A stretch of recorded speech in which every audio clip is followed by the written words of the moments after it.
Chers confinés, bonsoir. Eh bien, je m'appelle Albin Martin, du chef cuisinier dans le restaurant N133. Aujourd'hui, nous sommes dans une période de confinement, hein, et donc pour vous apporter un peu plus de gaieté dans ces moments qui sont un peu difficiles pour tout le monde, eh bien, nous allons cuisiner un risotto de Saint-Jacques.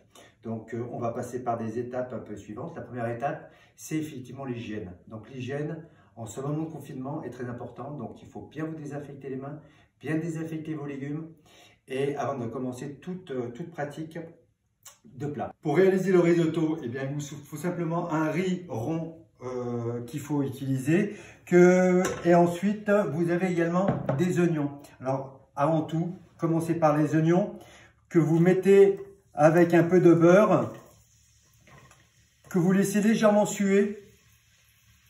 Suer, alors je m'exprime suer, que veut dire? Ça veut dire que vous allez rendre vos oignons translucides, mais faites attention de ne pas trop les cramer, ça va apporter un peu trop d'amertume à votre risotto.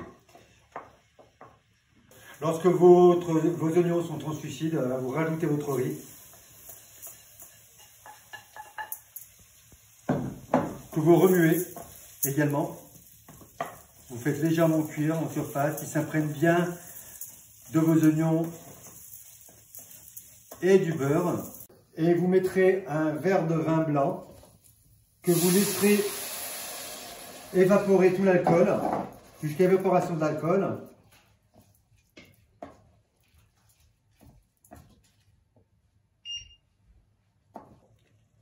Lorsque votre vin blanc est évaporé, eh bien vous rajouterez un bouillon, une ou deux louches de bouillon de légumes, de veau ou de volaille, c'est selon votre convenance. Et vous laissez évaporer et cuire doucement jusqu'à ce que votre riz devienne crémeux. Et bien, dès que votre riz est crémeux, vous prenez quand même le goûter un peu au grain. S'il est parfaitement cuit, ouais, là effectivement il est bien. On peut voir effectivement que le riz est légèrement crémeux. Nous allons rajouter effectivement du beurre.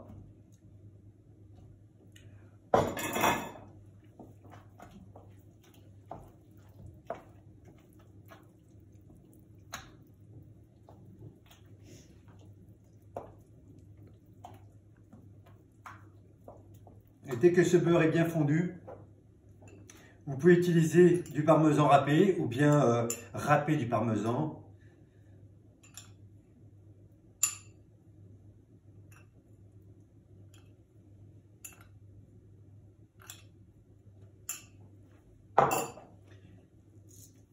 Du poivre également. Après la réalisation de votre risotto, eh bien vous le mettez au chaud. Et on va réaliser un sabayon au curcuma qui va accompagner vos Saint-Jacques. Alors pour réaliser ce sabayon, il va falloir faire fondre un peu de beurre, rajouter des échalotes que vous suez, c'est-à-dire suer que vous allez rendre translucide.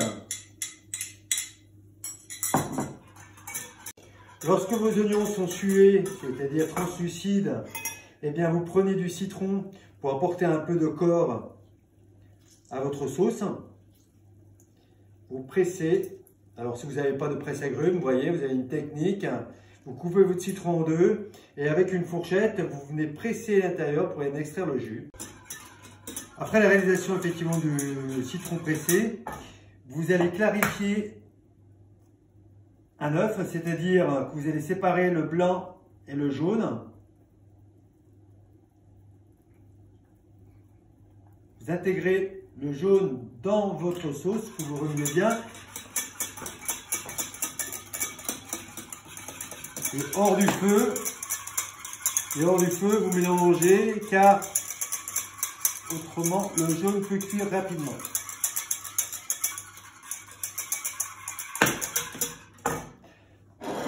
Et vous intégrez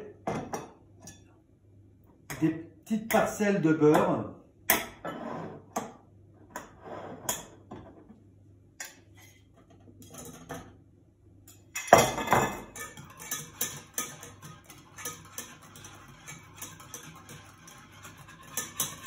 En rajoutant effectivement une petite cuillerée de curcuma.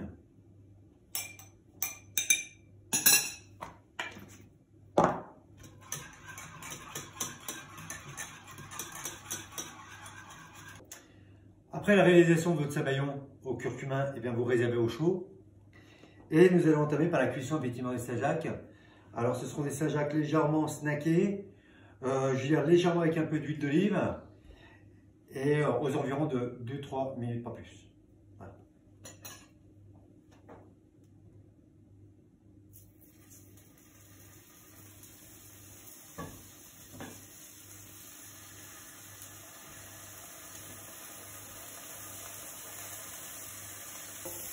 Et bien, dès lors que vos Saint-Jacques sont snackés et bien dorés de chaque côté, elles ne doivent pas être trop cuites puisqu'elles vont devenir trop dures. Vous arrêtez votre cuisson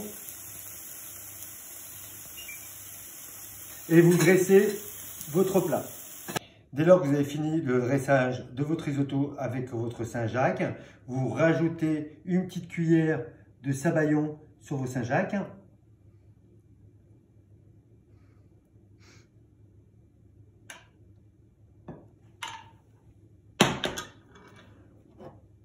Une concassée de poivre,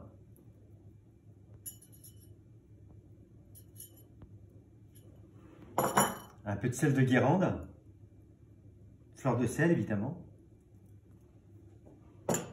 et quelques pétales de fleurs de cornuta qui vont apporter un petit côté printanier en cette période de confinement.